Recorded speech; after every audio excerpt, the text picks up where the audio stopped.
John Allen ചോ എന്ന് പറയുന്ന ക്രിസ്ത്യൻ മിഷണറിക്ക് ഇതിൻ്റെ വല്ല ആവശ്യമുണ്ടോ എന്ന് ചോദിക്കുന്നവരോട് പറയാനുള്ള കാര്യം, ഇങ്ങനെയുള്ള പല ദുർഘടമായിരിക്കുന്ന സാഹചര്യങ്ങളിലും ഇടപെട്ടിട്ടുള്ള ചരിത്രമാണ് ക്രിസ്ത്യൻ മിഷണറിമാർക്കുള്ളത്.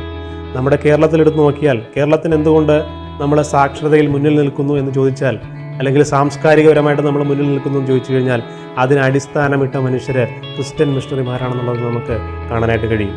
അപ്പോൾ അതുകൊണ്ട് ഈ സെന്റിനലീസ് പീപ്പിളിനെ കുറിച്ച് വിലപിക്കുന്നവരോട് പറയാനുള്ള കാര്യം എന്ന് പറഞ്ഞാൽ, സെന്റിനലീസ് പീപ്പിളിനെ കുറിച്ച് വിലപിക്കുമ്പോൾ നമ്മൾ ഇങ്ങനെ വിലപിക്കുക, നമ്മൾ അനുഭവിക്കുന്ന ആധുനികതയും നമ്മൾ അനുഭവിക്കുന്ന സുഖ സൗകര്യങ്ങളും നമ്മൾ അനുഭവിക്കുന്ന എല്ലാ അവകാശങ്ങളും ഈ ലോകത്തിൻ്റെ മനോഹരത്വവും ആ ജനതയും കാണട്ടെ. ആ ദ്വീപും ആ ചുറ്റുവട്ടവുമാണ് അവരാകെ കാണുന്നത്. അതുകൊണ്ട് അവർ അന്യം നിന്ന് പോകാതിരിക്കും. 2011 സെൻസസ് പ്രകാരം 500-ൽ താഴെ അവരുടെ ജനസംഖ്യ ഉള്ളൂ എന്നാണ് പറയുന്നത്. അങ്ങനെയെങ്കിൽ അവർ കാലം പുരോഗമിക്കുന്നതിനനുസരിച്ച് അവരുടെ എണ്ണം പെരുകുകയല്ല, അവരുടെ എണ്ണം കുറഞ്ഞു വരികയാണ് ചെയ്യുന്നത്. അങ്ങനെയെങ്കിൽ അവർ വംശനാശ